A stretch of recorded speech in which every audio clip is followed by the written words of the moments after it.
The rain fell upon Ashworth Manor in a slow, relentless curtain, as it had fallen for 3 days without ceasing, soaking into the crumbling mortar between ancient stones and dripping through the gap in the library ceiling where repairs had been promised but never made. Eleanor Ashworth stood at the tall windows of that very library, her slender fingers resting against glass cold enough to make her shiver, watching water pool in the overgrown gardens below, where statues of Greek maidens slowly surrendered to moss and neglect. She was 24, though sometimes she felt centuries older, worn smooth by the quiet erosion of disappointed hopes, the way the rain wore away at the manor's once proud facade. The room around her spoke of faded gentility shelves that had once groaned beneath leather-bound volumes, now showed gaps like missing teeth, the books having been sold one by one to pay her father's debts, though she had managed to secret away her most beloved treasures in a corner he never visited. Asterisk. This is my inheritance. Asterisk, she thought, not without bitterness. Asterisk, a crumbling house and a library of ghosts. Asterisk. Her dove-grey morning dress, carefully mended at the cuffs, whispered against her legs as she turned from the window, and she caught her reflection in a tarnished mirror across the room, pale skin that rarely saw society. Dark hair, simply dressed, eyes that held more resignation than a woman her age should possess. She had made her peace with the future that awaited her, a position as governess in some household where she would be neither family nor servant, forever suspended between worlds, teaching other women's daughters the accomplishments she had learned in happier times. It was an honest fate, at least, more honest than remaining here watching her father drink away what little remained of their dignity. The sound of footsteps in the corridor, uneven and hesitant, pulled her from these melancholy thoughts, and she recognized the peculiar gait of Jenkins, their elderly butler who had stayed on despite months of unpaid wages out of loyalty to her late mother's memory. He appeared in the doorway bearing a silver salver that had somehow escaped the creditors,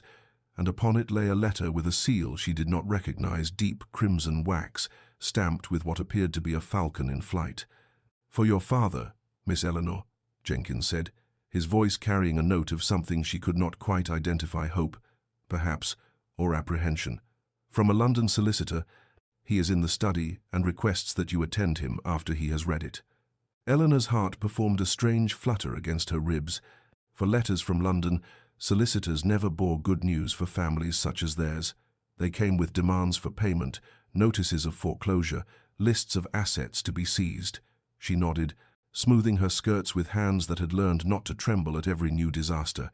and watched Jenkins retreat down the dim corridor before returning her gaze to the rain-soaked grounds, wondering what fresh catastrophe the autumn storm had delivered to their door. But before our lover's fate is revealed, subscribe so you never miss a chapter of romance and scandal, and tell us in the comments, where are you watching from? Now, let's begin. 20 minutes passed before Jenkins returned to summon her,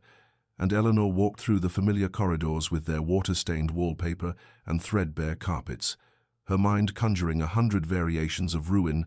none of which prepared her for what she found in her father's study. Thomas Ashworth sat behind his desk, that massive oak monstrosity that had somehow survived every auction with his head in his hands, and when he looked up at her entrance, she was startled to see tears tracking through the broken veins that branched across his cheeks, those visible markers of his long devotion to brandy and cards. "Eleanor," he said, and his voice broke upon her name like waves against rocks. "My daughter, my dear girl, I have done something unforgivable." She moved closer, her heart hammering now with genuine fear, for she had seen her father drunk, violent, maudlin, and coldly indifferent, but never had she seen him weep with what appeared to be shame. The letter lay open upon the desk, and she could see the elaborate letterhead, the dense legal script, the signature of someone named Blackwood of Blackwood and Associates, solicitors. "What has happened, father?" she asked, and was proud that her voice remained steady. He gestured helplessly at the letter, then poured himself 3 fingers of whiskey from the decanter that was never empty, his hands shaking so badly that amber liquid splashed onto the papers scattered across his desk. "I have sold you," he said flatly, and drank deeply before meeting her eyes. "Not in so many words, not in any way that the law would recognize as such, but that is the truth of it, Eleanor, and I am damned for it." The words made no sense, or rather they made too much sense, and she felt the floor shift beneath her feet as though the manor itself was finally collapsing into the earth. Her father explained haltingly, pausing frequently to drink, that 6 months prior he had found himself at a gaming hell in London, deeper in debt than ever before, when a gentleman had approached him with unusual knowledge of the Ashworth family situation, a gentleman representing Viscount Edmund Hartley of Hartley Hall in Derbyshire. The Viscount, it seemed, had inherited a vast fortune from his late uncle under peculiar terms. He must marry a woman of good family before his 33rd birthday, which was now mere weeks away, or forfeit everything to distant cousins. He needed a wife of gentle birth but modest circumstances, someone whose family would not object to a marriage of pure convenience, someone who would understand that this was a business arrangement and nothing more. In exchange for Eleanor's hand and her cooperation in this matter, all of Thomas Ashworth's debts, and they were substantial, amounting to nearly £10,000, would be discharged, and a sum of £5,000 would be settled upon him annually for the remainder of his life. "I have already signed the preliminary agreements," her father said, not looking at her now, his gaze fixed upon the amber liquid in his glass. "The Viscount's solicitor made clear that time is of the essence. You would need to be married within the month. Eleanor, I know I have no right to ask this of you, no right at all after the ruin I have made of everything your mother left us. But if you refuse, we will lose Ashworth Manor within the fortnight, and I have nowhere else to go." Eleanor stood very still, her hands clasped before her so tightly that her knuckles whitened, and felt something inside her chest that might have been her girlish dreams of love and romance quietly expire, like a candle guttering out in an empty room. She thought of the novels she had read in her deteriorating library, tales of passionate devotion and love conquering all obstacles, and recognized them now for what they had always been, pretty lies, to make bearable the reality that women like her were commodities to be traded for the settlement of debts and the satisfaction of legal requirements. "Does the Viscount wish to meet me first?" she asked, her voice sounding strange and distant to her own ears, as though it belonged to someone else entirely, someone practical and resigned who had already accepted what Eleanor's heart still struggled against. Her father nodded, relief flooding his features with colour that the drink alone had not provided. "His solicitor has arranged for you to travel to Hartley Hall 3 days hence, weather permitting. You will stay as a guest for 2 days, during which the Viscount will determine if you are suitable." The word hung in the air between them, bitter as wormwood, and Eleanor found herself wondering what criteria a man employed when selecting a wife he had no intention of loving, whether he judged by teeth and disposition as one might judge a horse at market. "And if I am found suitable," she said carefully, "and if I agree to this arrangement, what precisely would be expected of me?" Her father pushed the letter across the desk toward her, and she read the terms laid out in merciless legal precision. A marriage would be contracted. She would bear the title of Viscountess. She would have her own household within Hartley Hall, with appropriate staff and a generous quarterly allowance. She would be expected to fulfill certain social obligations as the Viscount's wife. But there would be no expectation of, the letter delicately termed it, marital intimacy beyond that required for public appearance, which Eleanor understood to mean she would share neither his bed nor his heart, merely his name and his house. It was a lonely fate they were offering her, she thought. But was it truly worse than the lonely fate she had already resigned herself to as a governess? At least this way her father would be cared for. The servants who had remained loyal to her mother's memory would receive their back wages, and she would have access to what the letter suggested was an extensive library. Asterisk. What small consolations we clutch at. Asterisk, she thought. Asterisk when drowning. Asterisk. She looked at her father, this weak man who had loved her mother once upon a time before grief and weakness had consumed him, and made her choice. "I will go to Hartley Hall," Eleanor said quietly, sealing her fate with 4 simple words. "I will meet the Viscount, and if he finds me suitable, I will marry him." The carriage her father had hired, and she suspected, given the timing, they had been paid for, by the Viscount's solicitor, departed Ashworth Manor on a morning when the rain had finally ceased, and autumn sunlight broke through clouds in shafts that illuminated the turning leaves with amber and gold, as though nature itself conspired to make the journey toward her uncertain future appear less ominous than it felt. Eleanor sat against worn velvet cushions with her small trunk secured above, containing what few dresses she owned that remained presentable, watching the familiar landscape of her childhood recede through the window with each turn of the wheels, and found herself unable to summon the tears that such a farewell ought to have provoked. Perhaps she had exhausted her capacity for weeping, or perhaps some part of her recognized that she was not truly leaving home, but rather leaving the ruins of what home had been, which was not the same thing at all. The journey northward into Derbyshire took the better part of 2 days, with an overnight stay at a coaching inn where she kept to her room and barely touched the plain supper brought to her, her stomach twisted with an anxiety that had nothing to do with hunger and everything to do with the meeting that awaited her at journey's end. The countryside grew increasingly beautiful as they travelled, the gently rolling hills giving way to more dramatic terrain, with rocky outcroppings and dense forests that still held their autumn glory, and she pressed her face to the carriage window like a child, drinking in scenery she had only read about in books, thinking that at least if she must be exiled from everything familiar, the location of her exile possessed a wild beauty that spoke to something in her soul. It was late afternoon on the second day when the carriage turned onto a private drive lined with ancient oaks, their branches forming a cathedral arch overhead,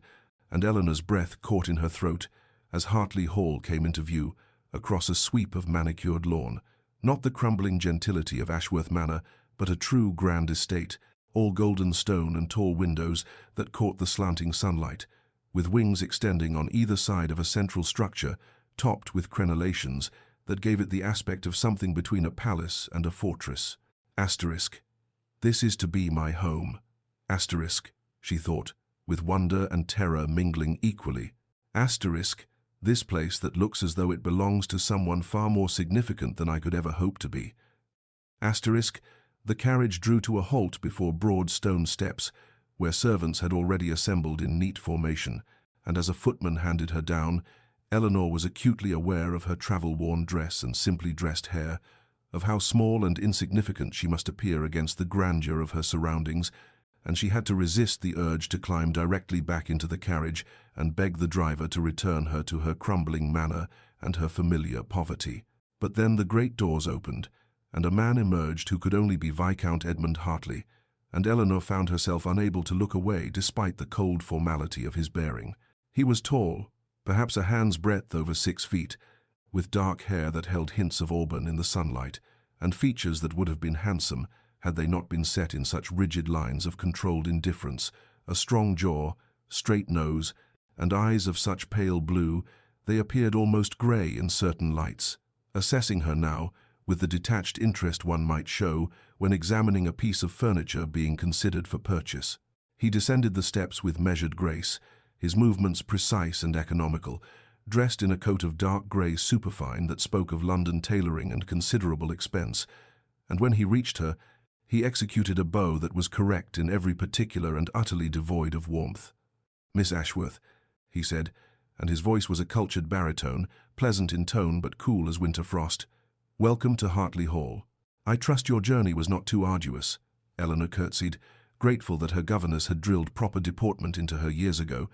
and met his eyes with what she hoped was appropriate composure. "Lord Hartley, thank you for your hospitality. The journey was quite comfortable. A lie, but a small one, and she suspected he neither believed her nor cared whether the journey had been comfortable or torturous. He offered his arm with the mechanical politeness of someone fulfilling a social obligation, and led her up the steps into an entrance hall so magnificent that she had to consciously prevent her mouth from falling open marble floors in patterns of cream and grey, a double staircase curving upward to a gallery above, oil paintings in gilt frames, depicting what she assumed were Hartley ancestors, and a chandelier of such size and crystal brilliance that it must have cost more than Ashworth Manor's entire worth. "Perhaps you would care to refresh yourself before we speak," Edmund said, already gesturing to a woman who had appeared as silently as a ghost, middle-aged, dressed in black, with keys at her waist that marked her as the housekeeper. "Mrs. Daventry will show you to the blue guest chamber. Shall we say 1 hour, and then meet in my study to discuss the particulars of our arrangement?" Our arrangement, not courtship, not engagement, but arrangement, as though they were negotiating a business contract rather than a marriage, which Eleanor supposed was precisely what this was. She nodded her agreement and followed the silent Mrs. Daventry up the grand staircase, and through corridors hung with more paintings and appointed with more luxury than she had ever imagined, until they reached a chamber decorated in shades of blue and cream that was larger than the entire ground floor of Ashworth Manor's inhabited wing. Exactly 1 hour later, having changed into her best dress, a simple gown of green merino wool that was at least not visibly mended, and having attempted to calm her racing heart through sheer force of will, Eleanor found herself seated across a massive mahogany desk from the man who proposed to make her his wife, without ever pretending to feel anything for her beyond cold expedience. Edmund's study was lined with law books and estate ledgers, masculine and austere, and he sat in his leather chair with perfect posture, his pale blue eyes fixed upon her with that same assessing quality, as though he were still determining whether she would suit his purposes. "I believe in plain speaking, Miss Ashworth," he began without preamble, "so let me be absolutely clear about what I am offering and what I expect in return. My uncle's will stipulates that I must marry before my 33rd birthday, which falls in 3 weeks' time, or forfeit the Hartley fortune and estates to my cousin Theodore, a man whose profligacy and poor judgment would see everything our family has built over generations destroyed within a decade. I have no intention of allowing that to occur. I require a wife of good family to satisfy the terms of the will. In exchange, you will have the title of Viscountess, a generous allowance, your own household within this one, and the freedom to pursue whatever interests you wish within the bounds of propriety. What I do not require, and indeed do not wish, is the sentimental entanglement that so often accompanies marriage. We will maintain separate apartments, separate lives wherever possible, and will come together only when social obligation demands the appearance of a united front. There will be respect between us, certainly, and courtesy, but there will be no pretense of affection where none exists." Eleanor listened to this speech, with her hands folded in her lap to keep them from trembling, and felt that last fragile hope she had not even realized she still harbored, that perhaps this man might come to care for her, that perhaps this arrangement might someday soften into something real, die quietly in her chest. "And children?" she heard herself ask, her voice steady despite the turmoil within. "The will makes no mention of heirs," Edmund replied coolly, "so that matter I leave entirely to your discretion. If you prefer that our marriage remain one of name only, I am content with that arrangement. My cousin Theodore has sons who may inherit after me." He spoke of it so casually, as though he were discussing whether to plant barley or wheat, and Eleanor understood with painful clarity that this man had built walls around his heart so high and thick that no feeling could scale them, and he had no intention of allowing her past those fortifications. "I find your terms acceptable, Lord Hartley," she said quietly, and watched something flicker in those pale eyes, relief perhaps, or was it something darker, something that might have been disappointment quickly suppressed? "Then we are agreed," he said, rising and extending his hand across the desk as one might to seal a business transaction. Eleanor stood and placed her hand in his, and felt the warmth of his palm against hers, the strength in his fingers as they clasped hers briefly before releasing, and thought that this was the most intimate contact they might ever share, this business-like handshake in a study that smelled of leather and beeswax and the faint ghost of tobacco. "I will have the marriage contracts drawn up immediately," Edmund continued, already turning his attention to papers on his desk, dismissing her in all but words. "We will marry in London in a fortnight, quietly, and return here directly after. I believe you will find Hartley Hall comfortable enough, Miss Ashworth, and I assure you I will make no demands upon you beyond the basic courtesy one might show any member of one's household." And with that,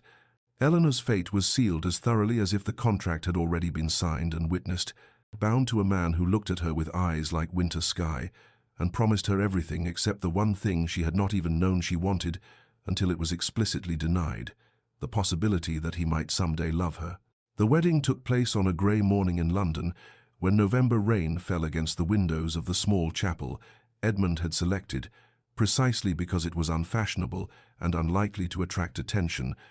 and Eleanor stood beside him in a dress of pale blue silk that his solicitor had arranged to be made for her, beautiful and expensive, and chosen by strangers who had measured her like a doll to be costumed, and spoke her vows in a voice that did not waver even as her heart felt like a stone in her chest,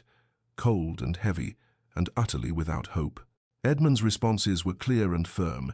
his pale blue eyes fixed somewhere above the vicar's head rather than on her face, and when the time came for him to place the ring upon her finger, a gold band set with sapphires that had belonged to his grandmother, according to Mrs. Daventry, who had delivered it the night before. His hands were steady, while hers trembled, and she thought wildly that this was all wrong, that weddings should be joyful occasions filled with love and promise, rather than this somber transaction that felt more like a funeral than a celebration. There were no guests beyond the vicar, and 2 witnesses pulled from the street for the purpose. No wedding breakfast, no well-wishers throwing rice and calling blessings. Instead, immediately following the brief ceremony, Edmund handed her into his carriage with the same cool courtesy he might show any lady of his acquaintance, and they departed London for Hartley Hall in a silence, broken only by polite inquiries about her comfort and observations about the weather, as though they had not just bound themselves together for life, as though she had not just become Viscountess Hartley, and he had not just acquired a wife. He had explicitly stated he had no intention of truly making his own. The journey took most of the day, and Eleanor watched the landscape pass outside the window, while acutely aware of Edmund sitting across from her in the carriage, his long legs carefully positioned so as not to accidentally brush against her skirts, his attention focused on papers he had brought with him regarding some matter of estate business, and she understood that this was to be the pattern of their existence: proximity without intimacy, sharing space but not lives, bound by law and circumstance, but separated by walls of his deliberate construction. They arrived at Hartley Hall as twilight was settling over the Derbyshire hills, turning everything to shades of purple and gold, and the servants had assembled to greet their new mistress with considerably more ceremony than had attended the wedding itself, and Eleanor found herself subjected to a bewildering series of introductions to people whose names and positions she could not possibly remember, housemaids and footmen and cook and groundskeeper and butler and more, while Edmund stood beside her with his hand barely touching her elbow, a gesture that appeared solicitous but conveyed no warmth whatsoever. Mrs. Daventry, the stern housekeeper who had shown Eleanor to her room during her first visit, materialized at her elbow once the introductions concluded, and informed her in tones that brooked no disagreement that she would show Lady Hartley to her chambers so that she might refresh herself before dinner. Eleanor followed the woman up the grand staircase and through corridors she half remembered from her previous visit, until they reached a suite of rooms in the east wing that Mrs. Daventry announced would be hers, a bedchamber decorated in cream and gold, with windows overlooking the gardens, a dressing room already supplied with the wardrobe that had been made for her during the weeks before the wedding, and a small sitting room with a writing desk and comfortable chairs arranged before a fireplace, where a cheerful blaze had been lit against the November chill. It was beautiful, all of it, appointed with more luxury than she had ever known, and it was also utterly separate from Edmund's own chambers, which Mrs. Daventry informed her were located in the west wing, quite on the other side of the house, an arrangement that ensured maximum privacy for them both. The housekeeper left her with instructions that dinner would be served at 8 o'clock in the formal dining room, and Eleanor stood alone in the center of her beautiful, lonely chamber and understood with painful clarity that this was her wedding night, that she was a married woman, now a viscountess, mistress of this grand estate, and that she would spend it entirely alone, that there would be no tender words or gentle touches or any of the intimacy she had read about in books and heard whispered about by married women, because the man she had just wed had made it abundantly clear that he wanted nothing from her except her name on a marriage certificate and her cooperation in maintaining the fiction that they were anything more to each other than legal strangers sharing a house. She did not weep, though tears pressed behind her eyes. Instead, she allowed her new lady's maid, a competent woman named Martha, who had been assigned to her to help her out of her wedding dress and into an evening gown of emerald silk, to arrange her hair in a style more elaborate than she had ever worn, and when she looked at herself in the mirror, she saw a woman who appeared every inch the Viscountess, beautiful and elegant and perfectly composed, with only her eyes betraying the desolation that filled her heart. Dinner was served in a dining room so vast that she and Edmund sat at opposite ends of a table that could easily accommodate 20, separated by an expanse of polished mahogany and elaborate silver candelabra, and they ate course after course of exquisitely prepared food that Eleanor could barely taste, while making stilted conversation about the estate and the weather, and nothing whatsoever of any significance, and when the meal finally, mercifully concluded, Edmund rose and informed her that he had urgent correspondence to attend to and bid her good night with a formal bow, and Eleanor returned to her solitary chamber and lay awake in her grand four-poster bed, listening to the silence of Hartley Hall and wondering how it was possible to feel so utterly alone while surrounded by such abundance. Weeks passed in a rhythm of such profound loneliness that Eleanor sometimes wondered if she had become a ghost, haunting the grand corridors of Hartley Hall, visible to the servants who curtsied and called her "my lady," but utterly invisible to the one person whose acknowledgement she craved, whose presence in her life remained as formal and distant as it had been the day they. Wednesday, she rose each morning in her solitary chamber, breakfasted alone in the small morning room that Mrs. Daventry had designated for her personal use, and then set about exploring the vast estate that was now technically her home, but felt no more hers than if she had been a paying guest at an inn, walking through rooms so perfectly appointed and maintained that they seemed like museum displays rather than spaces meant for living, touching beautiful objects with tentative fingers and feeling like an intruder in her own house. The grounds became her refuge, the only place where she felt she could breathe without the weight of all that cold perfection pressing down upon her, and she discovered gardens that had once been magnificent but now showed signs of neglect. Not ruin, for the staff maintained them adequately, but the kind of gentle decline that comes when no one who truly cares tends them,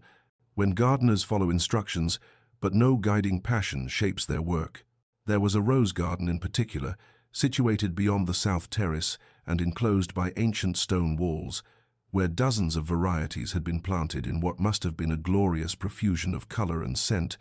but now the beds wanted weeding, the roses needed proper pruning, and the whole space had an air of melancholy abandonment that resonated with something in Eleanor's own heart, as though she and this garden were kindred spirits, both neglected and forgotten despite being surrounded by abundance. Dinners remained an ordeal of formal silence, she and Edmund seated at opposite ends of that interminable table, while servants brought course after course of food she barely tasted,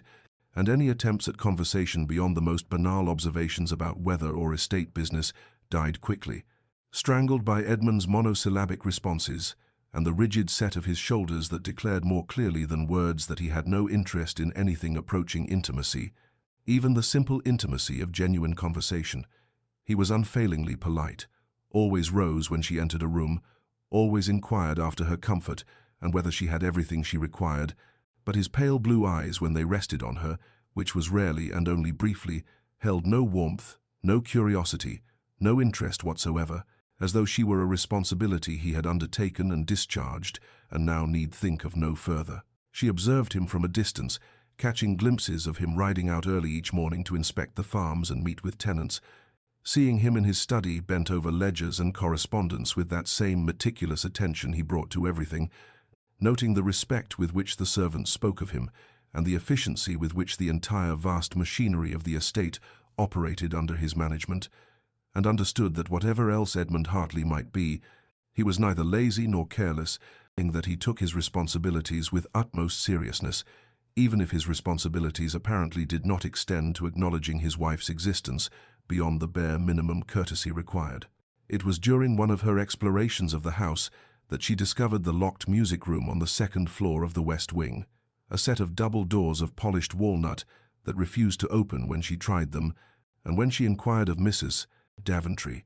the housekeeper's expression had shuttered completely, and she said only that his lordship kept that room locked and preferred it remain so, in a tone that made clear the subject was not open for discussion. But then one morning, perhaps 3 weeks after their wedding, Eleanor entered the library, a magnificent 2-story room lined with thousands of books that had quickly become her favorite sanctuary, and discovered that the shelves had been augmented with new volumes, dozens of them, and when she examined them with wonder and growing bewilderment, she realized they were all recently published novels and poetry collections, the very sorts of books she loved best. And when she asked Mrs. Daventry about them, the housekeeper said that his lordship had arranged for them to be sent from London, had apparently instructed his bookseller to provide a selection of the latest literary works that might appeal to Lady Hartley's tastes. And Eleanor stood there among the new books with tears pricking her eyes, because it was such a small gesture, really, merely ensuring the library was stocked with reading material, but it was also the first indication that Edmund had thought about her at all, had considered what might bring her pleasure, and had acted upon that consideration, and she did not know what to make of this man, who would not speak to her beyond cold courtesy, but who somehow knew what books she would love, and made certain she had them. Eleanor's understanding of her husband began to shift not through any grand gesture or dramatic revelation, but through small observations accumulated over days and weeks like snow gathering on a windowsill, each flake insignificant alone but together, creating something substantial enough to notice. She witnessed him one December morning from the library window as he spoke with the Brennan family, tenant farmers whose eldest son had taken ill, and though she could not hear the words exchanged, she saw Edmund's posture lose some of its characteristic rigidity, saw him crouch down to speak directly to the youngest Brennan child, who clutched her father's hand, saw him place what must have been coins into Mrs. Brennan's palm and close her fingers over them when she tried to refuse, and the tenderness of that gesture, the gentle insistence that they accept his help, contradicted so completely the cold, formal man who sat opposite her at dinner that Eleanor found herself wondering which version was the mask and which the truth. The servant spoke of him with respect that held no trace of fear, and Martha, her lady's maid, let slip one morning while dressing Eleanor's hair that his lordship had personally ensured that old Thomas the groundskeeper could remain in his cottage even after his hands became too gnarled with arthritis to work, and that Edmund had quietly arranged for Thomas's grandson to take the position while the old man lived out his days in comfort and dignity. And this too seemed at odds with the man who could barely meet Eleanor's eyes across the dining table. It was perhaps a fortnight after she had discovered the new books in the library that Eleanor encountered Edmund in that very room, quite by accident, for he rarely entered it during the day, and she had thought herself alone when she climbed the rolling ladder to reach a volume of Wordsworth on an upper shelf. But when she descended with her prize clutched to her chest, she found him standing near the fireplace with a book of his own in hand, and they both startled like deer surprised in a forest clearing. "Lady Hartley," he said with that automatic formality, inclining his head, but his eyes went to the volume she held, and something flickered across his features, interest perhaps, or recognition. "Wordsworth," he observed, and it was not quite a question. "Yes," Eleanor replied, her heart beating faster for reasons she could not name. "I find his observations on nature particularly moving, the way he sees divinity in ordinary landscapes." Edmund was silent for a moment, his pale blue eyes still fixed on the book in her hands, and then he said quietly, "I wandered lonely as a cloud that floats on high o'er vales and hills," quoting the opening of one of Wordsworth's most famous pieces, and Eleanor felt something catch in her chest, because his voice, when he spoke those lines, lost its usual rigid formality and became something softer, almost wistful, as though the poetry reached some part of him that his daily armor did not protect. "You know his work," she said, and immediately felt foolish for stating the obvious, but Edmund nodded. "My mother read it to me," he said, and then seemed to realize what he had revealed, for his expression shuttered immediately, and he took a step backward. "I hope you find the library adequately stocked.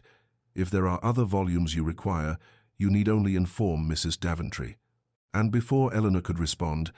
before she could ask about his mother or poetry or anything that might prolong this first real conversation they had ever had, he was gone, the door closing behind him with a soft click that somehow felt louder than a slam. But Eleanor stood there holding Wordsworth to her chest and thinking about the way Edmund's voice had changed when he quoted those lines, about the flicker of something vulnerable that had crossed his face when he mentioned his mother, and her curiosity about the walls he had built around himself intensified into something approaching determination, a need to understand what had made this man so afraid of connection that he would deny himself even simple conversation.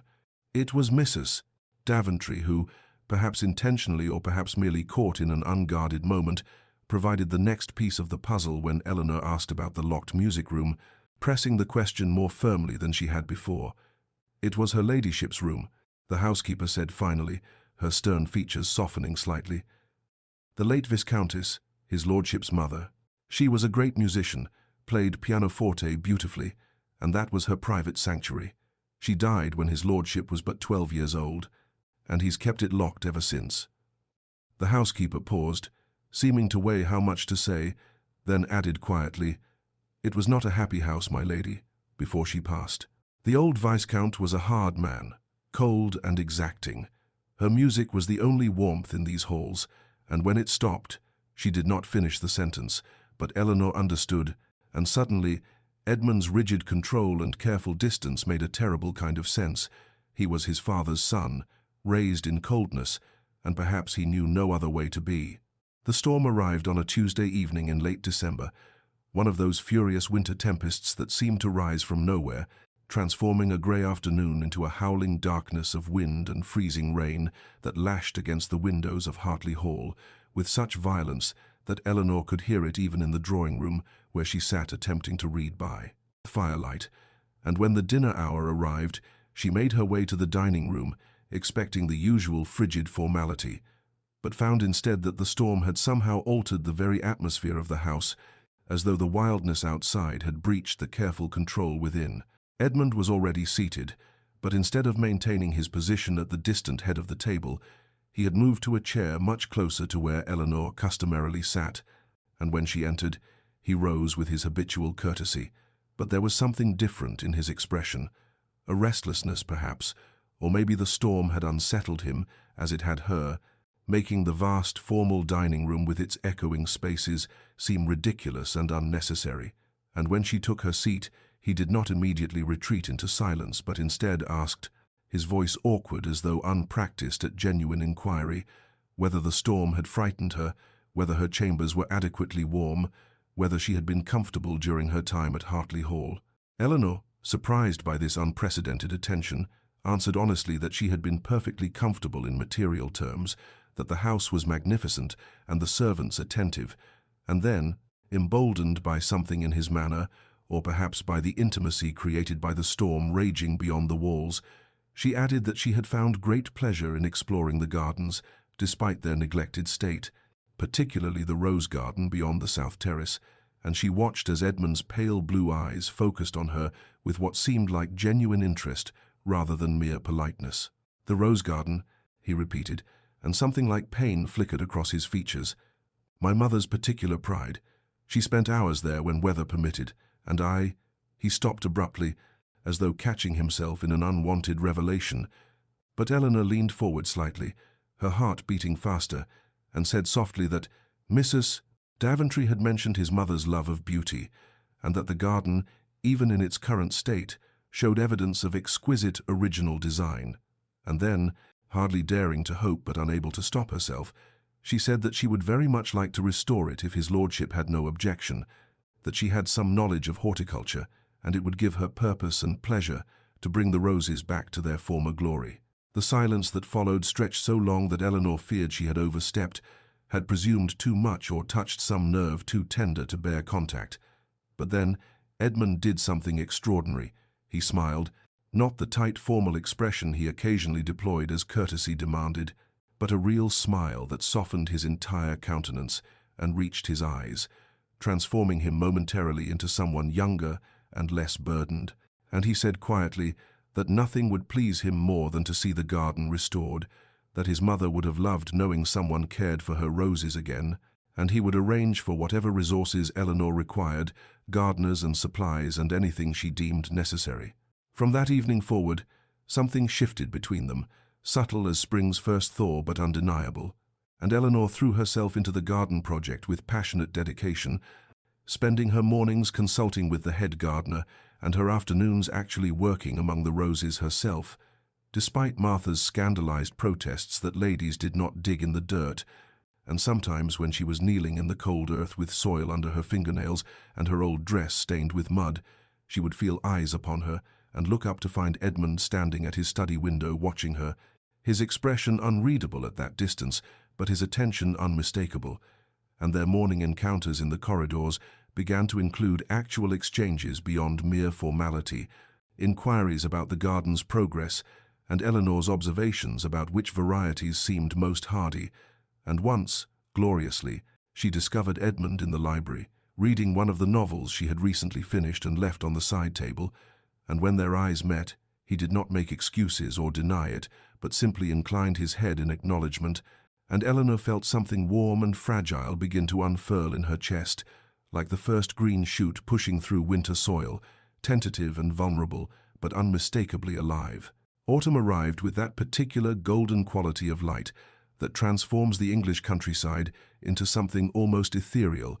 and with it came a deepening of the connection between Eleanor and Edmund that seemed to grow as naturally and inevitably as the changing of the seasons themselves. Beginning one crisp October morning when Eleanor, wrapped in her warmest cloak and venturing out to inspect the progress of the rose garden, found Edmund already there, standing among the newly pruned bushes, with his hands clasped behind his back, his breath forming small clouds in the cold air, and when he turned at the sound of her approach, his expression held not the usual wariness but something almost sheepish, and he said quietly that he had hoped she might permit him to accompany her on her morning inspection, that he found himself curious about the work she was doing and would value her explanations of the process. And Eleanor, her heart lifting with surprised pleasure, agreed immediately, and thus began a ritual that would define the following weeks their morning walks through the grounds, sometimes to the rose garden but often ranging farther, along the tree-lined paths that bordered the estate or through the orchards where apples hung heavy and ripe. And during these walks they talked, hesitantly at first but with growing ease, about matters both practical and philosophical, about the tenant families and their needs, about improvements Edmund was considering for the estate's drainage systems, about books they had read and ideas they had encountered, and Eleanor discovered that her husband possessed a keen intelligence and a thoughtfulness that his rigid formality had completely obscured, and more than once she found herself offering suggestions about tenant welfare, perhaps a school for the children, or improvements to the cottages that housed the families who worked the land. And to her amazement, Edmund not only listened but actually implemented several of her ideas, arranging for repairs to the Brennan family's roof and establishing a small fund for educational materials. And when she thanked him for considering her opinions, he had looked at her with an intensity that made her breath catch, and said simply that her observations were sound and her compassion admirable, and he would be a fool not to value her counsel. As November brought preparations for Christmas, Eleanor found herself working alongside Edmund with increasing frequency, planning the traditional celebrations for the household and tenants, and there came an afternoon when they stood together in the great hall, directing the placement of greenery, holly and ivy brought in from the estate's woods, and Eleanor reached up to adjust a particularly stubborn branch. At the same moment Edmund did, and their hands touched, fingers brushing against each other with an electric quality that seemed entirely disproportionate to the innocence of the contact. And for one suspended moment they both froze, hands still touching, eyes meeting, and Eleanor saw something kindle in Edmund's expression, something warm and almost desperate. But then he stepped back abruptly, his face shuttering closed with such speed that she might have imagined that flicker of longing, and he excused himself with rigid formality and left her standing there with her hand still raised and her heart hammering against her ribs, confused and aching with a want she was only beginning to acknowledge, because somewhere in these weeks of morning walks and thoughtful conversations and small shared moments, she had done the most foolish thing imaginable. She had begun to fall in love with her husband, this complicated, guarded man who showed her glimpses of warmth and depth, only to retreat behind his walls again. And she did not know whether his withdrawals meant indifference or fear, whether she was alone in this growing feeling, or whether he too felt the pull between them and simply lacked the courage or desire to act upon it, and the uncertainty was exquisite torment. Edmund stood at the window of his study that evening, watching darkness settle over the grounds where Eleanor had worked that afternoon, and felt the familiar tightening in his chest that had become his constant companion these recent weeks, a sensation that was equal parts longing and terror, desire and dread, and he pressed his forehead against the cold glass as though the chill might shock some sense back into him, might freeze out the warmth that had been steadily, inexorably seeping into the carefully ordered fortress he had constructed around his heart. He had not meant for this to happen. God knew he had not meant for any of this to happen, and yet somewhere between the formal arrangement he had so carefully negotiated and this present moment, something had shifted fundamentally, and he could no longer deny, at least to himself in the privacy of his own mind, that Eleanor had become far more to him than simply the wife his uncle's cursed will had required him to take, more than the sensible solution to an inheritance problem, more than the quiet presence who had agreed to occupy one wing of his house while he occupied another in their carefully segregated lives. She had become the first thing he thought of upon waking, and the last image in his mind before sleep, had become the person whose opinion he valued above all others, whose smile could transform his entire day, whose presence in a room made the air itself seem different, charged with possibilities both wonderful and terrifying, and this realization filled him with a panic so profound that sometimes he could barely breathe beneath its weight, because he had sworn to himself with iron determination after watching his parents destroy each other in their own arranged marriage, that he would never allow himself to become vulnerable in this way, would never grant another person the power to wound him, would never risk the kind of soul-deep misery he had witnessed throughout his childhood, in that house where his father's coldness and his mother's desperate unhappiness had created an atmosphere so toxic that even now, decades later, he could still feel its poison in his veins. His parents had been an arrangement too, a marriage negotiated for property and position, and he had watched his mother wither like a plant denied sunlight. He had seen her retreat into her music room and her gardens seeking beauty his father would never provide, had witnessed his father's contempt for what he called her weaknesses, her emotions, her needs, her very existence, and Edmund had learned early that love was dangerous, that opening one's heart was an invitation to suffering, that safety lay in distance and control and the careful management of all feeling, and when his uncle's will had forced him into this marriage, he had raged against it precisely because it threatened to crack the protective walls he had spent years perfecting. But Eleanor, with her quiet dignity and unexpected strength, with her intelligence and her kindness to the tenants, and with the way she transformed the gardens and filled the library with her presence, and never once demanded more than he had offered in their original agreement. Eleanor had somehow slipped past his defenses without him even realizing it was happening, and now he stood at this window, watching the shadows swallow the rose garden she had restored, and felt himself being pulled towards something that terrified him more than anything else in his carefully ordered life, felt the walls he had built beginning to crumble, and his determination to maintain distance was engaged in brutal warfare with his desperate desire to surrender, to give in, to walk to her chambers right now and tell her everything he felt. And yet how could he do that to her? How could he trap her in the kind of marriage his parents had endured? How could he burden her with feelings she might not return, might never return? And so he stood frozen between want and fear, between the man he had trained himself to be and the man he was terrified he might become if he allowed himself to love her. And in that moment, Edmund Hartley, Viscount Hartley, master of a vast estate and commander of considerable fortune, felt more powerless than he had ever felt in his life, because the one thing he wanted most in the world was the one thing he was most afraid to reach for, and he did not know how much longer he could sustain this internal battle before something inside him simply broke. The snowstorm arrived in mid-December with a ferocity that caught even the most experienced residents of the county by surprise, transforming the landscape into an impenetrable white wilderness within hours, and effectively trapping Edmund and Eleanor within Hartley Hall for what would stretch into nearly a week of forced proximity that would alter the careful distance they had maintained. And it began the first evening when Mrs. Daventry apologetically informed them that the servants' wing was suffering from a smoking chimney, and she had taken the liberty of having dinner laid in the smaller drawing-room where a good fire was already blazing, and thus Eleanor found herself seated across from Edmund in a room far more intimate than the formal dining hall they usually occupied, the firelight casting dancing shadows across his features and creating an atmosphere that seemed to invite confidences. And perhaps it was the wine Edmund poured with uncharacteristic generosity, or perhaps it was simply that the storm raging outside made the wider world feel very far away, and this small circle of warmth and light feel like its own protected universe. But when Edmund asked her, really asked her, with genuine curiosity, warming his voice about her childhood, about her dreams, before circumstance had narrowed her options, Eleanor found herself answering with an honesty she had not intended, telling him about the books that had been her escape from her father's increasing desperation, about the imaginary worlds she had constructed in the crumbling library of her family's estate, about her foolish, girlish dreams of adventure and romance, and a life larger than the constrained existence that poverty and gender had seemed to promise her.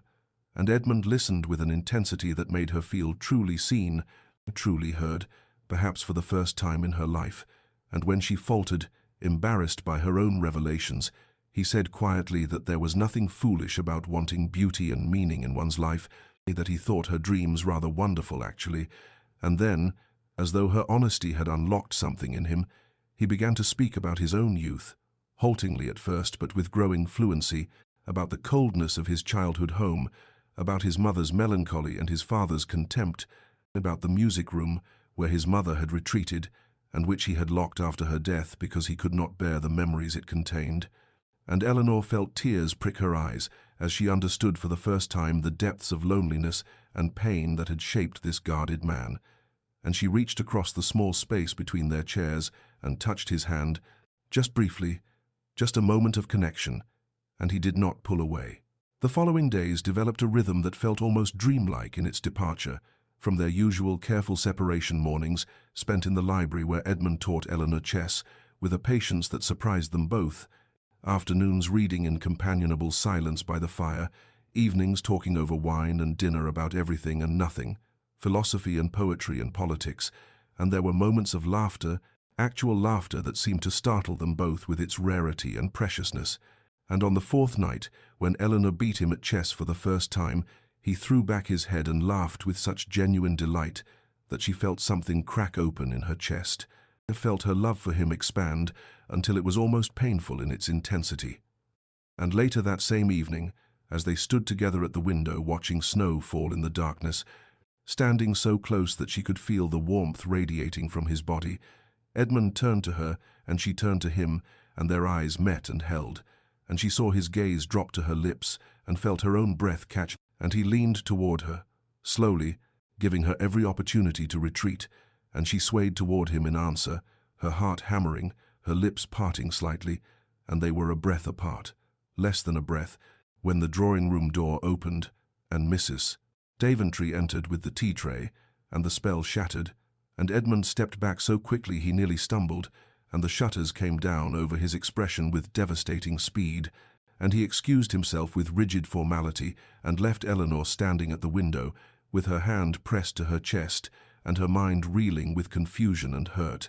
and the terrible certainty that he had been about to kiss her, and he had wanted to kiss her, and yet had fled as though from mortal danger, and she did not understand, could not understand, why he kept retreating just when they seemed on the verge of something real. Spring arrived at Hartley Hall with an explosion of green and gold that seemed to mock the careful distance Edmund had reimposed between himself and Eleanor, following that night when they had nearly kissed, when he had nearly surrendered to the feelings he could no longer deny but still refused to acknowledge, and in the weeks that followed the snowstorm's end, he had retreated behind walls of formality, even more rigid than those that had existed at the beginning of their marriage. And Eleanor, confused and hurt by his withdrawal yet too proud to demand explanations, had matched his coolness with her own careful politeness, and thus they had drifted through February and March in a state of exquisite mutual misery, speaking only when necessary, taking meals in silence, avoiding each other's eyes, and it was therefore with considerable surprise that Eleanor received Edmund's message in early April that business required his presence in London to finalize certain legal matters related to the estate, and that he insisted the word was underlined twice in his note that she accompany him on the journey. And when she had asked Mrs. Daventry whether the housekeeper knew why Lord Hartley would require her presence for what was surely tedious legal business, the older woman had given her a look that suggested she knew far more than she was saying, and murmured that perhaps his lordship simply wished for company on the long journey, and Eleanor had not known what to make of this but had agreed nonetheless, and thus on a mild April morning she found herself seated across from Edmund in the luxurious confines of the Hartley carriage as it rolled southward toward London through countryside, alive with spring flowers and birdsong that seemed to emphasize the strained silence within. Edmund had handed her into the carriage with more care than was strictly necessary, his hand lingering on hers for just a moment longer than required, and she had noticed that he sat not in the corner farthest from her, as she might have expected, but rather in the seat directly across where he could see her face, and throughout the morning as they travelled, he watched her with an intensity that was almost unnerving, and when the carriage jolted over a rough patch of road and she was thrown slightly forward, his hand shot out to steady her with reflexive protectiveness, and he did not immediately withdraw his touch. And Eleanor felt her heart begin to race at this small gesture that suggested perhaps his coldness masked something quite different, perhaps feelings he was fighting rather than feelings he did not possess. They stopped for the night at a coaching inn of respectable quality, and Edmund secured rooms for them with meticulous attention to propriety, booking a private dining parlour where they shared dinner in an atmosphere thick with unspoken words, and Eleanor noticed that he filled her wine-glass with unusual frequency, and his own as well, as though seeking courage from the bottle. And over the meal he asked her questions about her work in the gardens, about her reading, about her opinions on matters of estate management, and he listened to her answers with that same intense focus she had observed during the snowstorm. And there were moments when their eyes would meet and hold, and she could see something almost desperate in his gaze, something that made her breath catch and her pulse quicken. And when the meal concluded, and Edmund escorted her to her chamber door, he stood in the hallway for a long moment, as though wrestling with some internal debate, and his hand rose as if to touch her face, and she stood very still, barely breathing, willing him to bridge the distance between them, to explain his contradictions, to tell her what it was that made him look at her as though she were precious beyond measure while maintaining this maddening formality. But then something shifted in his expression. Some wall came down or came up, she could not tell which, and he bowed with rigid correctness and bid her good night, and retreated to his own room, leaving Eleanor standing alone in the dim corridor, with her hand pressed against her racing heart and tears of frustration burning behind her eyes, because she was tired, so desperately tired, of this dance they were performing, this advance and retreat that was slowly tearing her apart. And as she prepared for bed, she resolved that she would demand answers, would force this conversation they had been avoiding, would not let him hide any more behind politeness and propriety,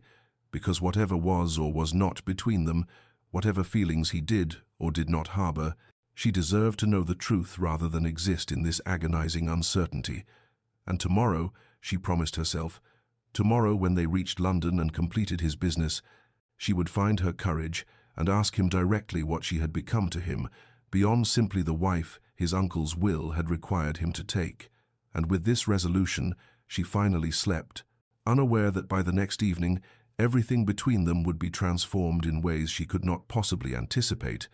That crisis was approaching on a lonely road and would force into the open all the truths they had been so carefully concealing. The morning dawned clear and mild as they departed the coaching inn,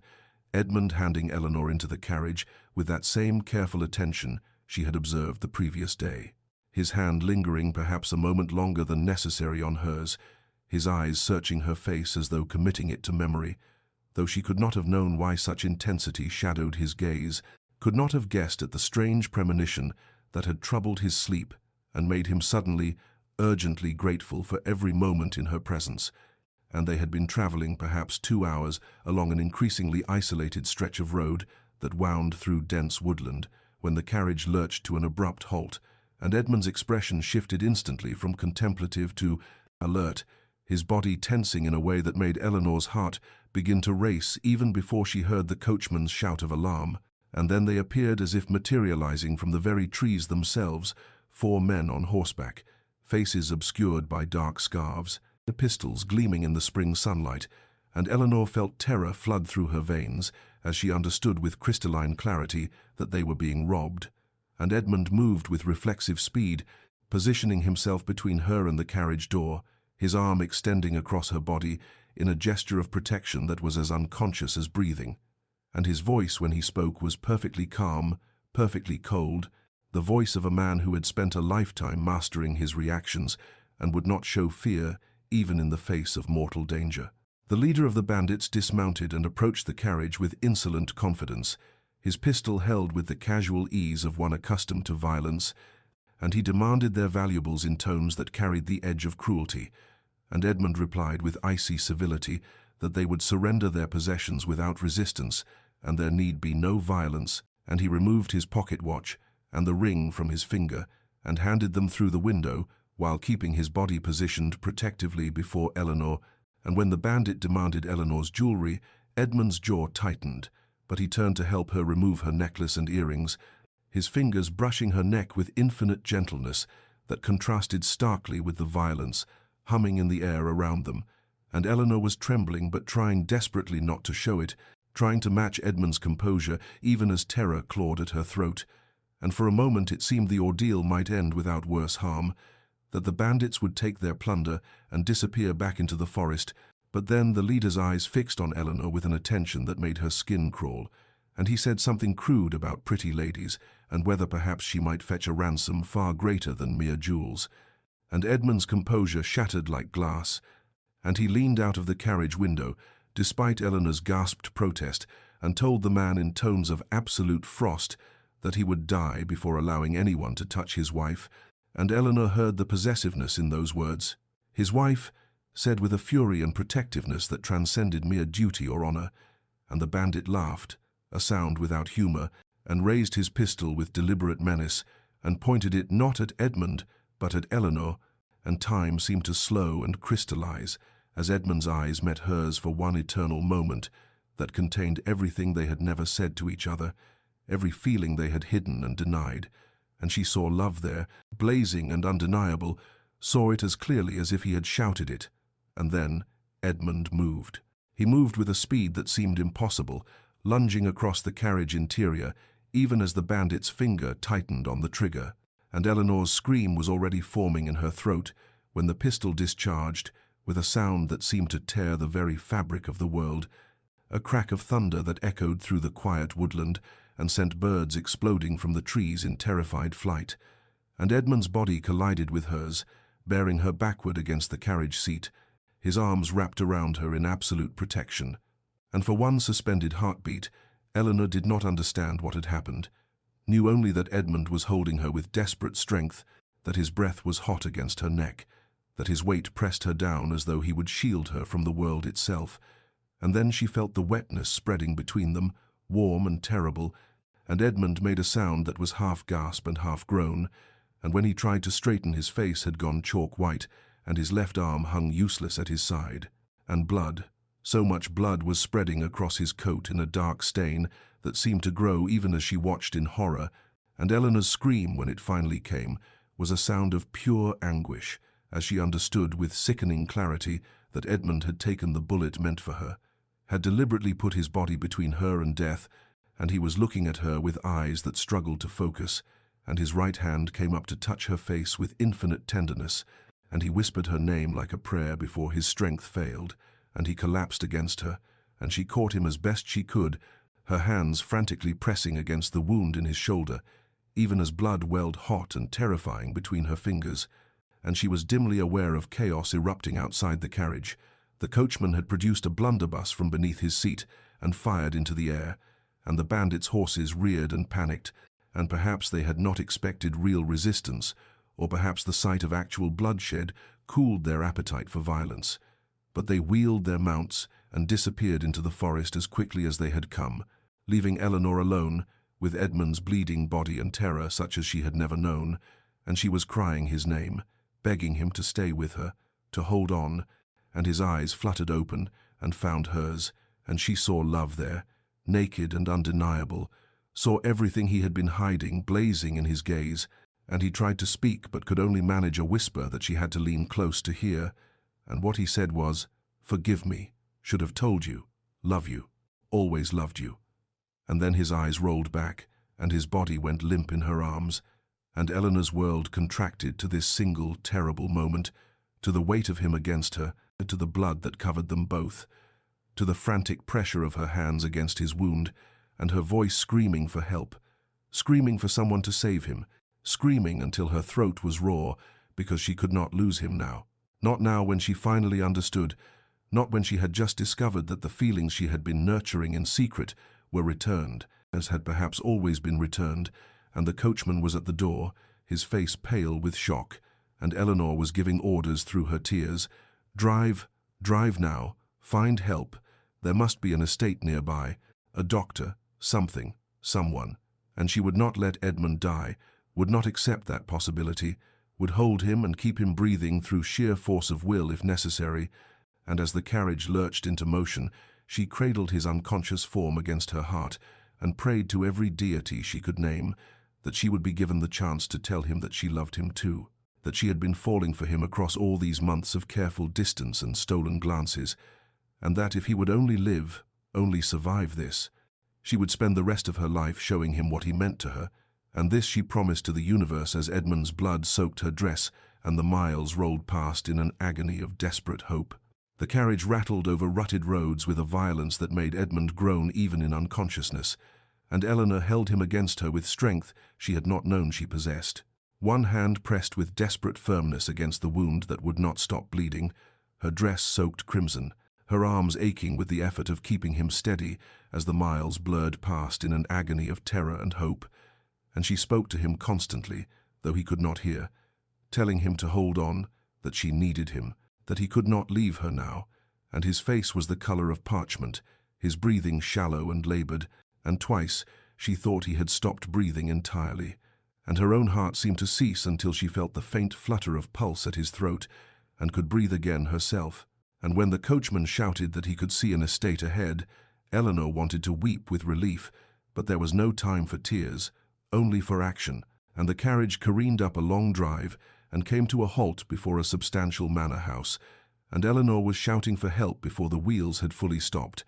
And then there were people servants rushing out in alarm, a grey-haired gentleman who took one look at Edmund's limp form and the blood and immediately began giving crisp orders, and Eleanor found herself swept up in a flurry of activity as Edmund was carried inside and laid upon a sofa in the drawing-room because there was no time to take him upstairs, and the gentleman introduced himself as Sir Robert Pemberton and assured Eleanor that his own physician lived but 2 miles distant and was already being summoned. And Eleanor should have felt comforted, but she could not leave Edmund's side, could not stop touching him, his face, his hair, his hand, as though her touch alone could tether him to life, and Lady Pemberton appeared with warm water and clean cloths, and gently urged Eleanor to let her tend the wound, but Eleanor refused to relinquish her post, and together they worked to cut away Edmund's ruined coat and shirt, and the sight of the wound made Eleanor's stomach turn a dark hole in his shoulder, still welling blood and the flesh around it, angry and torn, and Lady Pemberton's face was grave, but she said nothing discouraging, only pressed fresh cloths against the injury and told Eleanor to keep pressure steady, and the minutes dragged like hours until finally the doctor arrived, a brisk, efficient man who took one look at Edmund and immediately set to work, and he told Eleanor she must leave the room, that what he had to do was not fit for a lady's eyes. But Eleanor met his gaze with steel she had not known she possessed, and told him she would not leave her husband, and something in her voice must have convinced him, because he nodded shortly and began laying out his instruments, and Eleanor held Edmund's hand, his right hand, the left arm being damaged, and watched as the doctor probed the wound for the bullet, and Edmund remained mercifully unconscious, though his body jerked and twisted with the pain, and Eleanor had to turn away when the doctor extracted the metal ball, slick with blood. But she heard his grunt of satisfaction and dared to hope, and then there was the careful work of cleaning and stitching, and through it all Eleanor held Edmund's hand and prayed, and finally the doctor straightened and wiped his hands and told her that the bullet had missed the major vessels, and if infection did not set in, her husband might yet recover, though the next days would be critical and fever was almost certain, and Eleanor nodded, understanding, though terror still gripped her heart. And when Edmund was finally bandaged and settled and carried upstairs to a guest chamber, Eleanor followed like a shadow, and when they laid him on the bed, she sank into the chair beside him and took his hand again, and would not be moved, not for food or rest or the concerned suggestions of Lady Pemberton, and as afternoon faded to evening and evening to night, Eleanor kept her vigil, watching the too pale face of her husband, watching the shallow rise and fall of his chest, and once in the deep hours of night his eyes fluttered open briefly and found hers, and he whispered her name like a benediction, and then, "Forgive me. Should have told you." And she leaned close and whispered back, "There is nothing to forgive, only get well, please get well." But she did not know if he heard before darkness claimed him again. The fever came that night with a vengeance that made the doctor shake his head gravely and speak in low tones to Lady Pemberton about the dangers ahead, and Eleanor heard the words infection and critical hours, and felt her heart constrict with terror, even as she pressed cool cloths to Edmund's burning forehead and whispered reassurances she desperately needed to believe herself. And for 3 days and 3 nights Edmund existed in a twilight realm between consciousness and delirium, his body burning with heat that seemed impossible for a human form to contain. And Eleanor never left his side except when Lady Pemberton absolutely insisted she take a few moments to wash or change her blood-stained dress, and even then she rushed back within minutes, as though Edmund might slip away in her absence. And it was during those fever-haunted hours that Edmund's carefully constructed walls finally crumbled completely, and the things he said in his delirium laid bare a heart Eleanor had only glimpsed in fragments. And the first night when the fever was at its height, he thrashed against the pillows and cried out her name with such anguish that Eleanor had to grip his hand tightly and tell him she was there, she was safe, and his eyes opened but did not see her, looked through her to some terrible vision, and he said, "Couldn't lose you, would rather die. Don't you understand? I would rather die." And his voice broke on the words, and Eleanor felt tears streaming down her face as she understood with perfect clarity what he had been hiding, and she leaned close and whispered, "I'm here, I'm safe, you saved me." But he could not hear her through the fever's grip. And the second night he spoke of his childhood, fragmented memories of a cold father and a mother who had died when he was young, and he said, "Promised myself, never feel this, too dangerous to love, hurts too much when they leave." And Eleanor pressed kisses to his burning hand and ached for the boy he had been and the man he had become, so determined to protect himself that he had built a prison of loneliness. And she whispered back, though he could not hear, "I won't leave you. I swear I won't leave you." And on the third night, when the fever reached its crisis point, and the doctor told Eleanor gently that she should prepare herself for the worst, that sometimes, despite all efforts, the body simply could not fight, Eleanor refused to accept those words, refused to believe that having finally understood Edmund's heart she would lose him, and she sat by his bedside through those darkest hours before dawn, and held his hand and prayed with an intensity that felt like bargaining with God himself. And she made promises that if Edmund lived, she would spend every day showing him he was loved, that she would tear down his walls with patience and tenderness, that she would make him understand that loving her was not the terrible risk he feared, but rather the safest thing in the world, because she would never, ever leave him. And Edmund's breathing grew more labored, and his skin burned with heat that frightened her, and twice his body convulsed with seizures that made Eleanor cry out for help. And the doctor came and did what he could, and shook his head gravely, and left Eleanor alone with her dying husband. And she laid her head on the bed beside Edmund's hand, and wept because she could not bear this, and could not endure losing him when she had only just found him. And she whispered brokenly, "Please don't go. Please. I love you. Do you hear me? I love you, and I need you to stay. I need you to fight." And just as she thought she could bear no more, just as the first pale fingers of dawn began to creep through the window, Edmund's breathing changed, became deeper and more regular, and when Eleanor lifted her head with desperate hope and pressed her hand to his forehead, the terrible burning heat had finally, miraculously broken, and Edmund slept peacefully for the first time in 3 days, and Eleanor collapsed beside him and sobbed with relief so profound it felt like resurrection. Edmund woke to silence and the pale gold light of afternoon streaming through unfamiliar windows, and for a long moment he could not remember where he was or why his left shoulder throbbed with an ache so profound it seemed to pulse through his entire body. And then memory returned in fragments: the bandits, the pistol raised toward Eleanor, his own body moving before thought could intervene, in the explosion of pain and darkness, and his first instinct was panic, because Eleanor, where was Eleanor? Was she safe? And he tried to sit up, but his body refused to obey, and a groan escaped him before he could stop it, and then he turned his head and saw her, and the sight made his chest tighten with an emotion he had no name for, because Eleanor was asleep in the chair beside his bed, her head pillowed on her arms on the edge of the mattress, her face turned toward him, and even in sleep she looked exhausted, dark circles beneath her eyes, her hair falling loose from pins in a way she would never have allowed in normal circumstances, and her dress, he recognized it as the traveling dress she had worn, now wrinkled and stained with what he realized with horror was his own blood, and he understood with sudden clarity that she had not left him, had stayed through whatever nightmare had followed the attack, and something in his carefully constructed armor cracked further, because why would she stay? Why would she care whether he lived or died when he had given her nothing but coldness and distance and the shell of a marriage? And as if sensing his waking, Eleanor's eyes fluttered open, and for a moment she looked disoriented, and then her gaze focused on him, and such relief flooded her face that Edmund felt his throat tighten, and she sat up quickly, reaching for his hand, and her voice was rough with exhaustion and emotion as she said, "Edmund, thank God, you're awake, truly awake this time." And he tried to speak, but his voice came out as barely a whisper. "Eleanor, are you hurt? Did they?" And she shook her head quickly, tears already spilling down her cheeks, though she was smiling. No, I'm perfectly well. You saved me. Don't you remember? You stepped in front of me and took the bullet that was meant for me." And Edmund closed his eyes because he did remember that moment of absolute clarity when he had seen the pistol aimed at her and known with perfect certainty that he would die before he let her be harmed.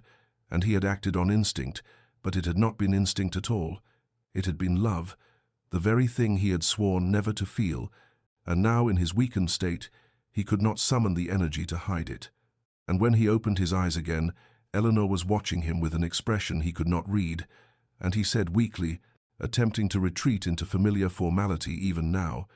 "Why are you here, Eleanor? You should be resting, should not trouble yourself." And she interrupted him, her voice suddenly fierce. "Where else would I be, Edmund? You are my husband. You nearly died protecting me. Did you truly think I would leave your side?" And he had no answer for that, because yes, part of him had thought exactly that, had expected her to fulfill whatever minimum duty required and then retreat to safety. And his confusion must have shown on his face, because Eleanor's expression softened, and she said gently, carefully, "You spoke during the fever, Edmund. You said things I need to know if you meant." And panic flooded through him because he had no memory of fevered days, but he could imagine what he might have revealed, and his immediate instinct was to deny, to rebuild the walls. But he was so tired, and she was looking at him with such hope and tenderness,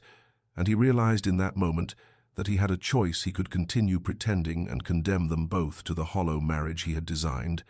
or he could risk the truth and perhaps lose everything, but at least die knowing he had been honest. And the word die echoed in his mind, and he thought of how close he had come to leaving this world without ever telling Eleanor what she had come to mean to him, and suddenly the risk of honesty seemed far less frightening than the certainty of continued loneliness. And so Edmund took a shaking breath and met his wife's eyes, and said with halting vulnerability, What did I say?" Eleanor felt her heart hammering in her chest as she looked at Edmund's vulnerable face, at the fear and hope warring in his fever-weakened eyes, and she knew that this moment would define everything that came after, that her answer would either build a bridge between them or leave them stranded forever on opposite shores. And so she took a steadying breath and said softly, her voice trembling with emotion,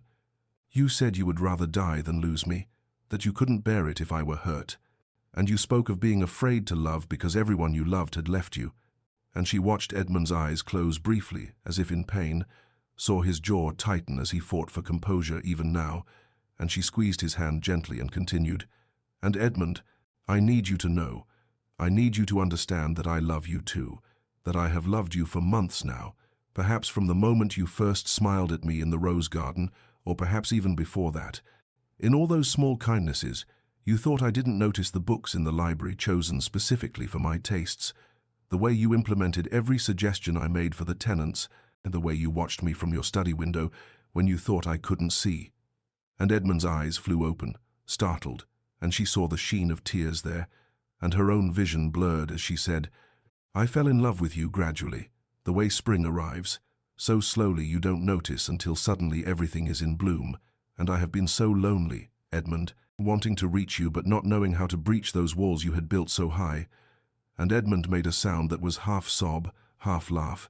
and tears spilled down his face, and it was the first time Eleanor had ever seen him cry, the first time she had witnessed this proud and controlled man allow himself such vulnerability, and he said brokenly,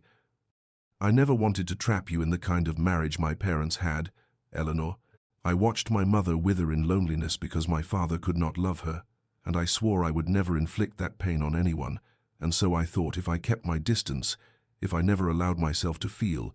Then at least I would not hurt you with false promises." And his voice cracked. "But I failed. God help me. I failed because you are so beautiful and kind and intelligent, and every day I found it harder to maintain the pretense of indifference, and every night I lay awake, knowing you were just down the corridor, and I had no right to go to you, no right to tell you that I was falling in love with my own wife." And Eleanor was crying now too, and she leaned forward carefully, mindful of his injury, and cupped his face in her hands and said fiercely, "You have every right, Edmund. You have always had that right. I am your wife, and I want to be your wife in truth, not just in name. And I need you to understand that I am not your mother, and you are not your father. We are ourselves, and we have the power to build something different, something true." And Edmund reached up with his good hand to cover hers, and he whispered, "I love you, Eleanor. I love you so much it terrifies me, and when I saw that pistol aimed at you I knew I would die 1,000 times before I let you be harmed. And I am still afraid, but I am more afraid of losing you by never having told you the truth." And Eleanor smiled through her tears and leaned down and kissed him, soft and tender and full of promise,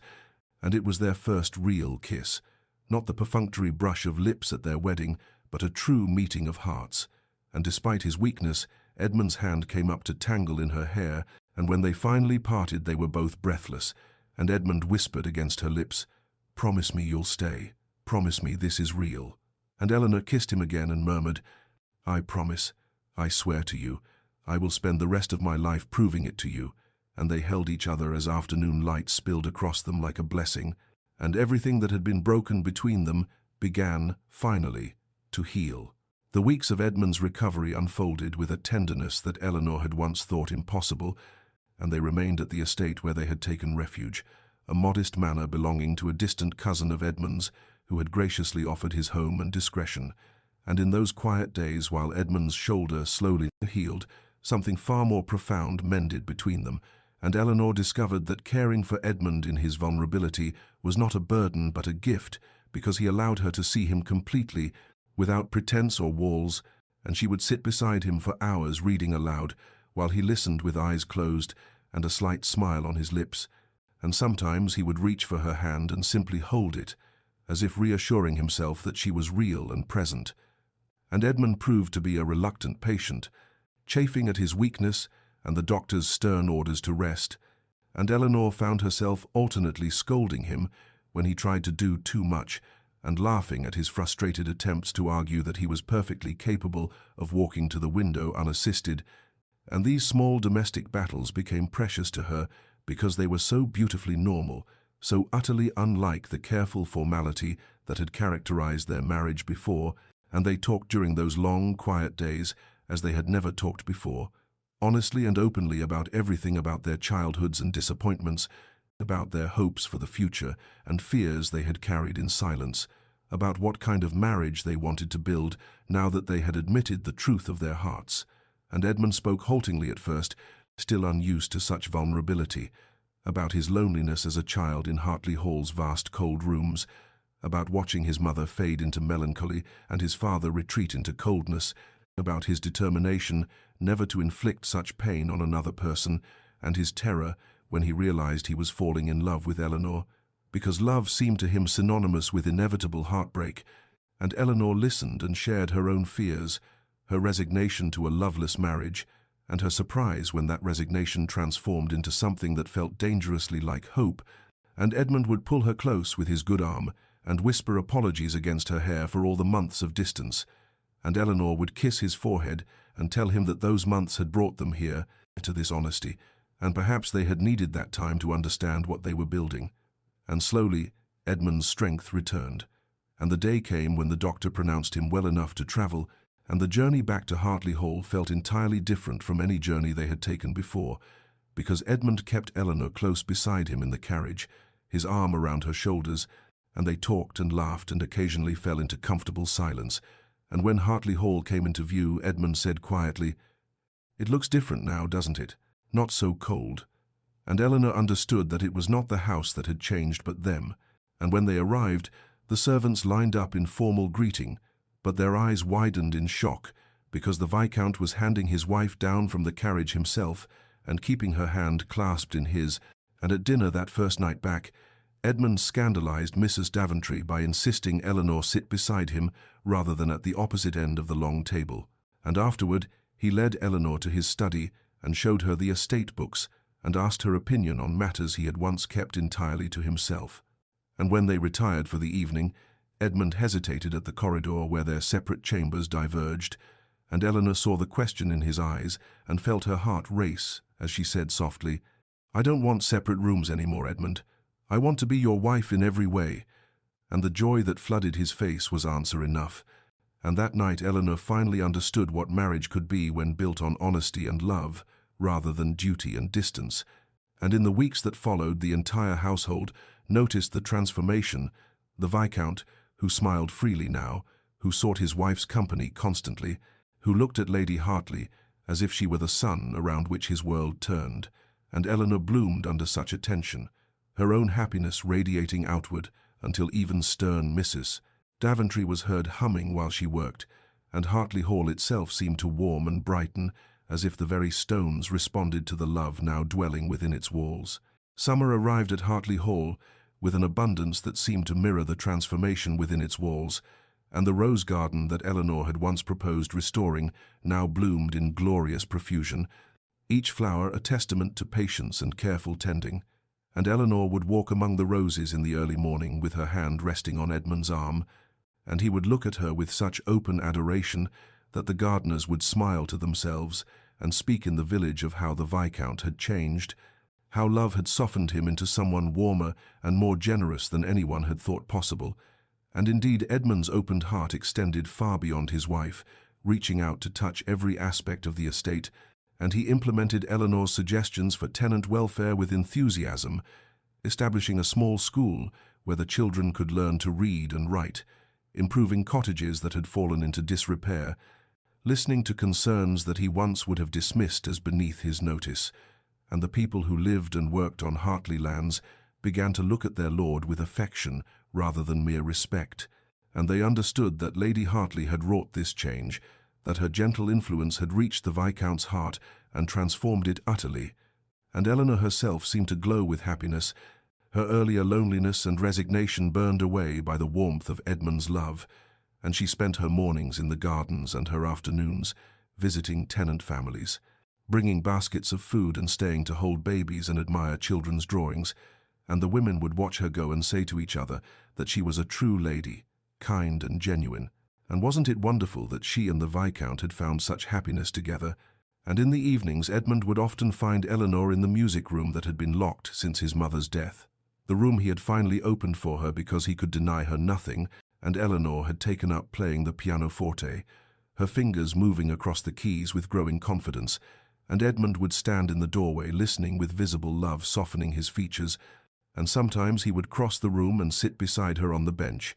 and she would teach him simple melodies and laugh when his large hands fumbled over the keys, and he would catch her hands in his and kiss her fingers and tell her she was the music that had brought life back into this house. And one warm afternoon in late July, as they sat together in the rose garden, Eleanor took Edmund's hand and placed it gently on her abdomen and said softly, "Edmund, there is something I need to tell you, something wonderful." And she watched his face transform as understanding dawned, watched joy and awe and tender fear flicker across his features, and he whispered, "Eleanor, are you certain?" And when she nodded, he pulled her close and buried his face in her hair, and she felt him trembling, and he said brokenly, "I never thought I would have this, never thought I deserved it. A wife I love beyond measure and now a child." And Eleanor held him and whispered that he deserved every happiness, that they would build a family filled with love and laughter, nothing like the cold childhood he had endured, and Edmund pulled back to cup her face in his hands and kissed her with such tenderness that Eleanor felt tears spring to her eyes. And he said, "You have given me everything, Eleanor. You have transformed my entire world, and I swear to you I will spend every day of my life proving myself worthy of this gift." And Eleanor smiled through her tears and told him he already had, and they sat together in the garden they had restored together, surrounded by roses and summer warmth, and made plans for the nursery, and spoke of names, and laughed about their hopes for their child, and the joy that radiated from them was so pure and uncontained that even Mrs. Daventry, watching from a window, felt her stern features soften into a smile, and all of Hartley Hall seemed to celebrate with them, the very stones warm and welcoming, the gardens abundant, everything alive and thriving, as if the house itself had awakened from a long, cold sleep into vibrant summer. 5 years had passed since that summer when Eleanor first told Edmund they would have a child, and now on a golden afternoon in late September, they stood together at the window of the music room, watching their children play in the rose garden below. Catherine, who was 4 and had her mother's gentle nature and love of flowers, and Thomas, barely 2, who followed his sister everywhere on unsteady legs, with Edmund's serious blue eyes and Eleanor's quick smile, and the sight of them chasing each other around the blooming roses, while their nursemaid watched indulgently filled. Eleanor, with a happiness so profound it sometimes frightened her with its intensity, as if such joy could not possibly last, and Edmund, sensing her thoughts as he so often did now, pulled her closer and kissed her temple, and said softly, "It's real, Eleanor, all of it, and it's ours." And she leaned into him and marveled once again at the miracle of their transformation, how a marriage that began in cold formality and duty had become this warm abundance of love and laughter, and Edmund still bore the scar on his shoulder from the bullet he had taken for her, a silvered mark that Eleanor sometimes traced with her fingers in the quiet of their shared chamber, and he would catch her hand and kiss it, and tell her he would take 1,000 bullets if it meant keeping her safe, and she would scold him gently for such dramatic declarations, even as her heart swelled with love, and their life together had become everything. Neither of them had dared to hope for a true partnership, built on honesty and trust, a family filled with warmth and affection, an estate that thrived under their joint stewardship, and a love that deepened with each passing season. And Eleanor thought often of that frightened girl who had agreed to marry a cold stranger to save her father from ruin, how she could never have imagined that her duty would lead her to such profound happiness. And Edmund confessed that he thought often of the man he had been, so determined to protect himself from feeling anything that he had nearly missed the greatest gift of his life. And they agreed that the bandit attack, terrible as it had been in the moment, had given them an unexpected grace, because it had shattered Edmund's carefully constructed walls and forced them both to acknowledge what had been growing between them all along. And now, as they watched Catherine help Thomas pick a rose, steadying his small hand to avoid the thorns, Eleanor said quietly, "Do you ever think about how different our lives might have been if you hadn't insisted I accompany you to London that spring?" And Edmund was silent for a moment before answering, "I think some part of me already knew I loved you, already knew I needed to keep you close even though I wouldn't admit it to myself, and perhaps that's why I insisted, why I couldn't bear to leave you behind." And Eleanor turned in his arms to face him, and saw in his eyes the same depth of love she had seen on the day he first confessed his feelings, and she rose on her toes to kiss him and whispered, "Then I am grateful for every moment, even the frightening ones, because they brought us here." And Edmund held her close, and watched their children playing in the garden they had restored together, and his heart was full of a peace he had never known in all his years before, and Hartley Hall around them seemed to hum with contentment, its rooms warm and filled with life, its gardens abundant, its people cared for and thriving, everything transformed by the love that had taken root within its walls and grown into something beautiful and enduring. Dear listener, perhaps you have heard in this story an echo of your own heart, your own fears and walls built to protect yourself from pain, and I would tell you gently that those walls, however necessary they may have seemed, can also keep out the very love you most need, and sometimes it takes a crisis, a moment when all pretense is stripped away, to show us what truly matters, to give us the courage to be vulnerable and honest with those we love. And Edmund and Eleanor's journey reminds us that transformation is always possible, that hearts long frozen can thaw, that marriages built on duty can become partnerships of deep affection, if we are brave enough to let down our defenses and risk being truly seen, and their happiness was not granted easily or without cost. Edmund bears the scar of his sacrifice still, and both of them carry memories of lonely months when they circled each other in careful distance. But those trials refined them, taught them the value of what they were building, and made their eventual joy all the sweeter for having been earned through patience and courage. And so if you find yourself in a place of loneliness or resignation, if you have built walls around your heart or settled for less than you deserve, take comfort in knowing that stories like theirs are possible, that love can breach even the strongest defenses, that vulnerability is not weakness, but rather the greatest strength, and that sometimes the most unexpected arrangements lead to the most extraordinary happiness, if we are willing to be patient, to be honest, and to take the risk of opening our hearts even when we are afraid. May you find the courage to let down your own walls. May you discover love in unexpected places, and may you rest tonight in the peace of knowing that transformation is always possible for those brave enough to seek it. If this story has touched your heart, dear listener, I invite you to subscribe to Dreamy Tales, where we explore the transformative power of love in all its forms, and may your dreams be filled with roses and summer light and the warmth of a hand held in yours.